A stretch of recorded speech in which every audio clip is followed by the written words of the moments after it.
Very welcome to this short presentation on safeguarding structures.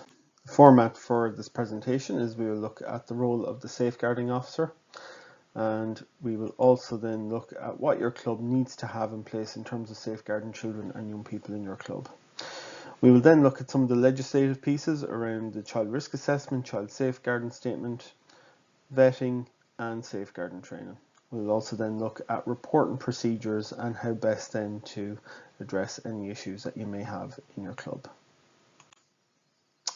So in terms of the role of the safeguarding officer, who are they and what do they need to do? Okay, so what do they need to have? Well, they need to be affiliated to Badminton Ireland as a starting point. That can be either as a player, if it's already a member of your club who's actively participating, or if it's a person who is assuming a volunteer role, they can affiliate as a volunteer. For insurance purposes, the volunteer membership does not cover on the court play. Okay, it covers a volunteer role such as supervising children or adopting a volunteer role on a committee. Okay, in terms of Garda vetting, obviously they need to be vetted across the 26 counties, or in Northern Ireland it is through the Access and I as conducted through Ulster Badminton. In terms of the safeguarding trainings, then a safeguarding officer in a club in the Republic of Ireland will be expected to have safeguarding level 1, 2 and 3, and we also accept the safeguarding children and young people, or the DSCO training, and the DSCO training, in Northern Ireland as well. And that's what we would expect of a safeguarding officer, that they would have those. They're also a member of the club management committee, and their responsibilities ultimately come down to ensuring that all the legislative pieces are in place for the club. Okay, so your child risk assessment and child safeguarding statement, that's required to be reviewed every 2 years. That there would be an overseeing of the vetting, child safeguarding training for members, and also the recruitment and selection procedures within the club.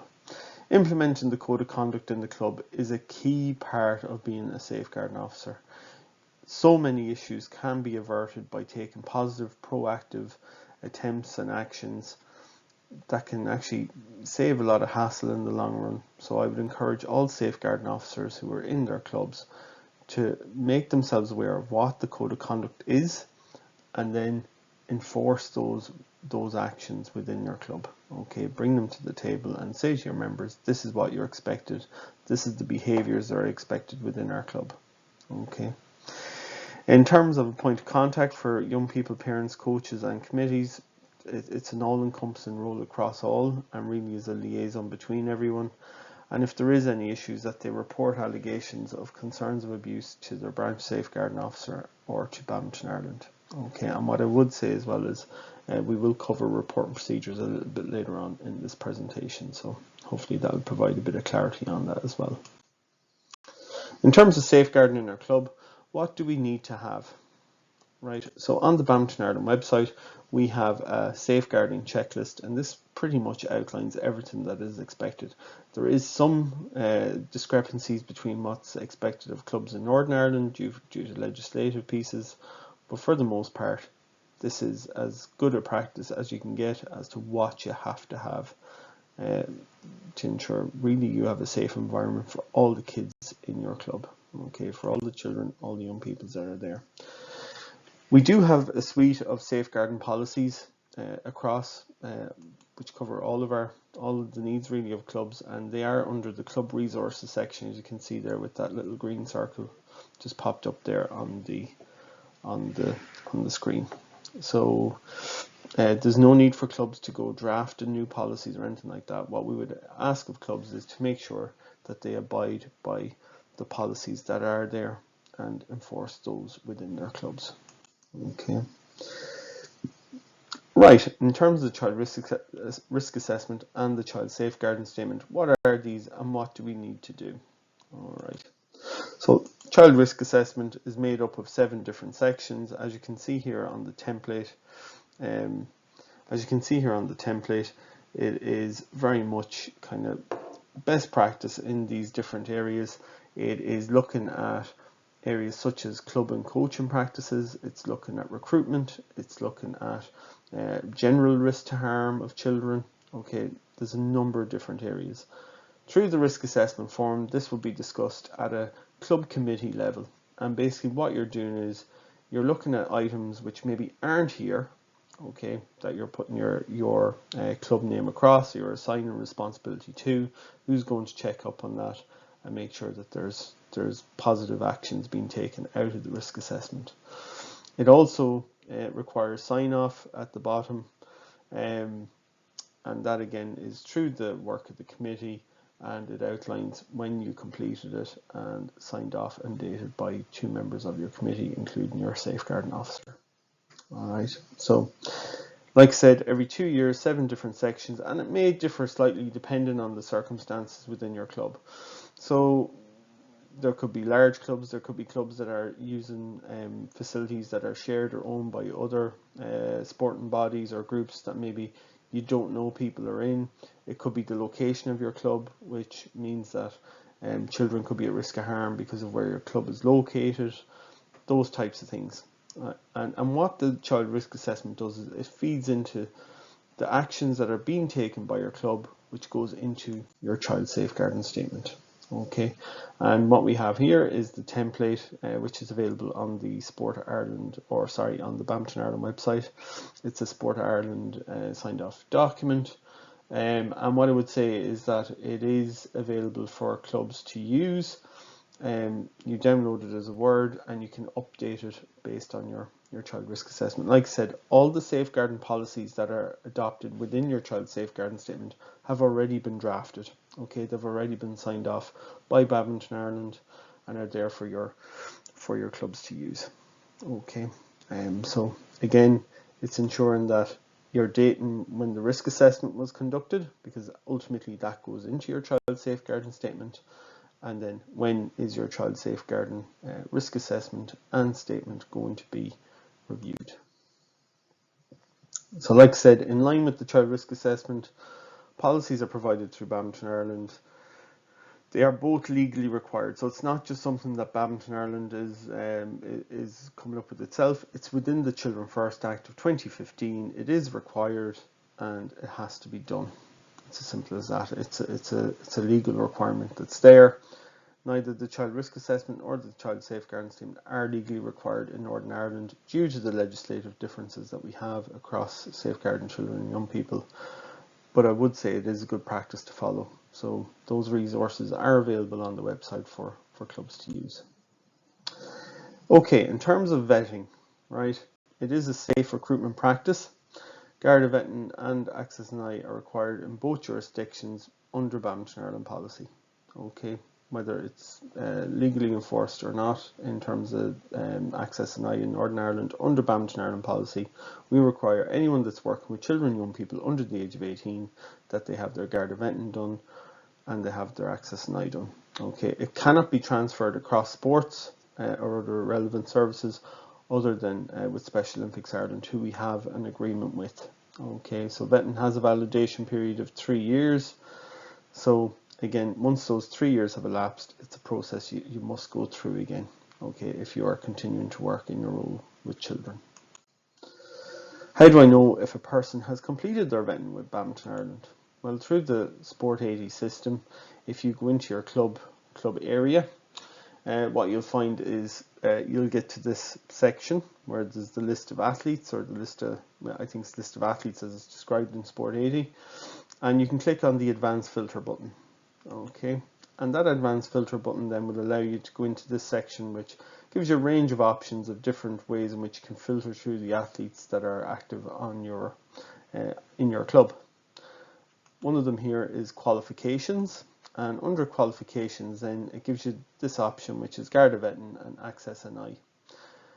When you click into this, you can select a status, and if you click on valid there, and then for type you can click on Garda vetting or Access and I, or both if you so wish, and you can click on expires after, and you can actually just hit today, and that will give you everyone who is currently active with Garda vetting from Badminton Ireland in your club.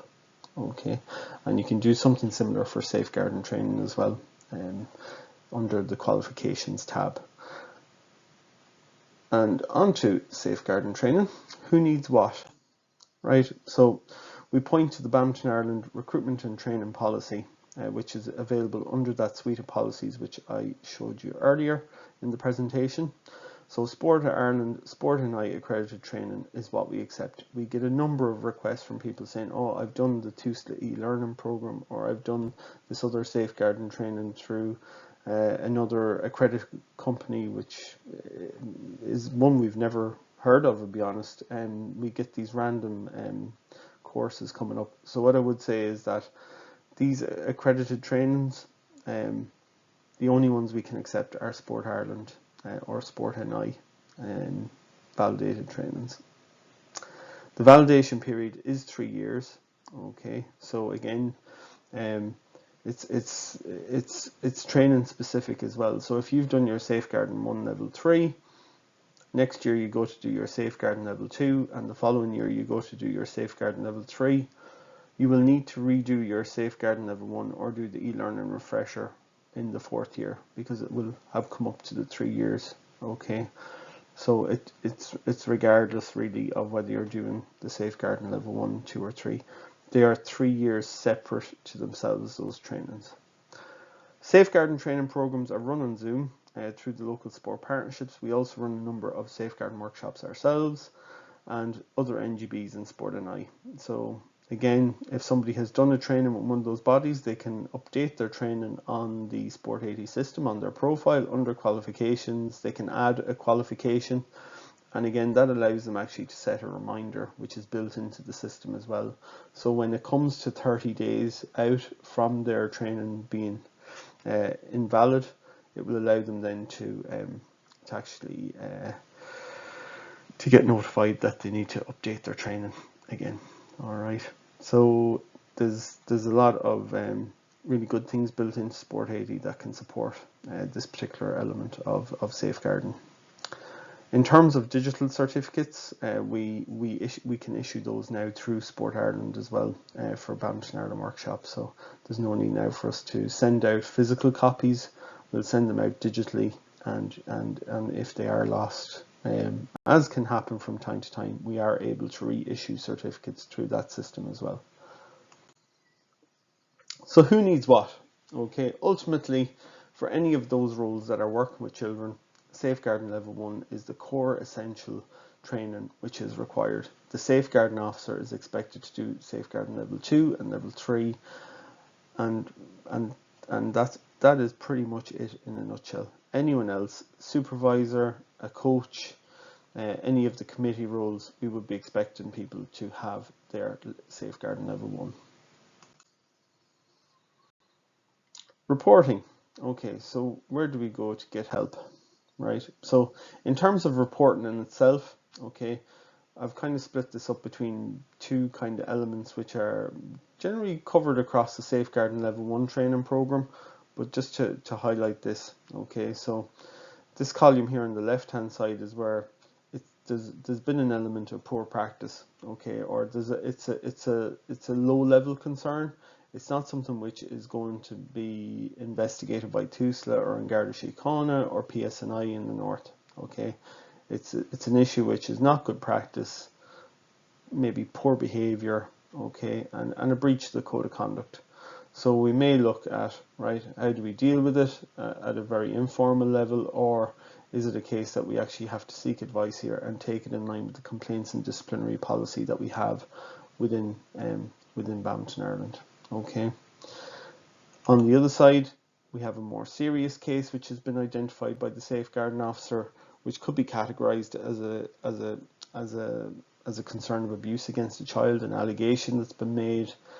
Okay, so of a physical nature, sexual nature, emotional abuse, or neglect. Okay, those particular areas, or child exploitation, etc. Okay, those types of areas are of a more criminal and a sinister nature, and they then would need to be passed on to ourselves, working with us, and being able then to report those to TUSLA or in Garda Síochána as necessary. Okay, that's internally within the club. So this could be, for example, a coach being alleged to have physically assaulted a child. Okay, that is a case which would be an internal case within the club.